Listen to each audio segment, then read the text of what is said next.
काफ़ी सालों की मेहनत है, तो फीलिंग तो बहुत अच्छी थी। घर पे भी बताया, सब बहुत खुश हैं। अभी तो थोड़ी देर के लिए विश्वास नहीं हो रहा था, but now slowly the feeling is sinking in. या तैयारियों के बीच में कभी सोचा था आपने कि ठीक है यूपीएससी तो निकल जाएगा, आप आईएएस बन जाओगी, लेकिन रैंक 1 इस बारे में सोचा था आपने?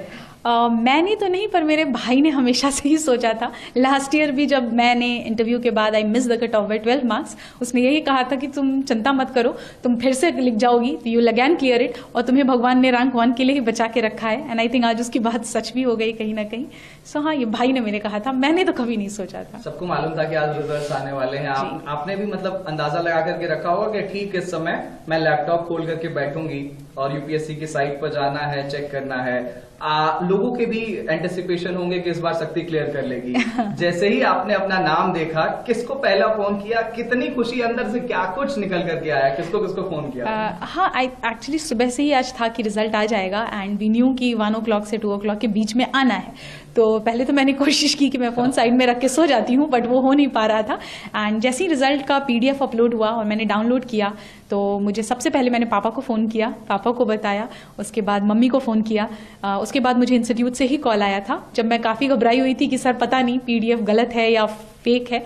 सर ने फिर बोला नहीं, हमने आपका रोल नंबर क्रॉस वेरीफाई किया है, आप ही का रोल नंबर है। तो that's when finally I accepted कि it's done, it's happening. Hindustan में हर एक युवा का सपना होता है, 12वीं तक तो कम से कम होता ही है कि उसे यूपीएससी क्रैक करना है। और उत्तर प्रदेश और बिहार, आप तो उत्तर प्रदेश प्रयागराज की धरती से आती हैं। आपने इंटरव्यू के दौरान भी, जो मॉक इंटरव्यू मैंने देखा, उसमें प्रयाग से रिलेटेड क्वेश्चन पूछा गया था। तो प्रयाग को लेकर के क्या कुछ मैसेज, और उन तमाम जो एस्पिरेंट्स हैं जो आपकी तरफ आज देख रहे हैं, उनको क्या मैसेज देना चाहेंगे? प्रयागराज तो मेरी जन्मभूमि भी है, so it's always very close to my heart. I think that place has played a lot of role in shaping me who I am. I think aspirants की बात करें अगर, तो हर बच्चा आई थिंक अपने मेहनत, अपने एंड से तो पूरी कोशिश ही करता है। थोड़ी सी कमियां हैं जो अगर इंसान में रह जाती हैं, जिस वजह से मे बी हम चूक जाते हैं किसी पर्टिकुलर अटेम्प्ट में। What we need to do is just reflect back, क्या गलतियां हुई उस पर काम करेंगे। वरना ये हमेशा दिमाग में रखना है कि यूपीएससी सिर्फ एक एग्जाम है, it's not more than life, not anything more important then your life it is. So I think ये चीजें हैं जो बच्चों को अपने दिमाग में रखनी चाहिए। मम्मी पापा से बात हुई? जी हाँ, बिल्कुल, सबसे पहले उन्हीं से बात हुई। हाँ, और आज कोई मंदिर जाने की तैयारी है? ढोल नगाड़े कुछ बज रहे हैं घर पे? मंदिर तो मैं आज सुबह ही होके आई यहाँ पे, तो इसलिए हाँ, डेफिनेटली इसके बाद मैं यहाँ से निकलूंगी तो मंदिर ही जाऊंगी। अच्छा, ये आपका 5वां अटेम्प्ट था? 5 अटेम्प्ट्स, आप मतलब ये 5वां अटेम्प्ट था, 4 एग्जाम्स आपने लिखे। फेल्योर को कैसे हैंडल किया जाए, एक मैसेज?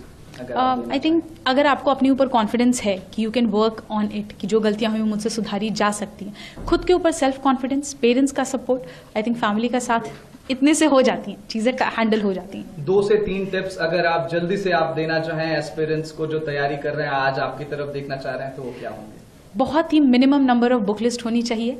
प्रीवियस ईयर क्वेश्चंस और सिलेबस का हमेशा गाइडेंस लेकर चलना चाहिए। And I think enough number of mocks practice करना भी बहुत जरूरी है, so that you get used to the exam conditions जो यूपीएससी को रिक्वायर्ड है। Thank you so much Shakti. ANI